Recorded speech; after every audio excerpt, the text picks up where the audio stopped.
overcome evil with good. Now let's talk about this freedom as Christians. Next verse, 16 and 17.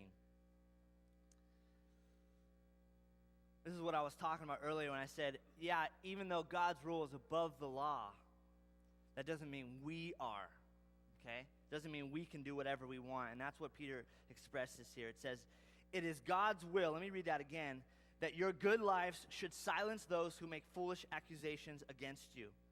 You are not slaves, you are free. You are free to live as God's slaves. Show respect for everyone. Love your Christian brothers and sisters. Fear God and show respect for the king. So plain and simple, you guys need to realize that Christians have this freedom. Believers, if you're not a believer in this room, this doesn't apply to you. But if you are a believer, this freedom applies to you. And I wrote in the notes that believers are free from the power of sin. Write that in there. Not a freedom to do evil. Each one of us are free from the power of sin. We're free to say no to sin.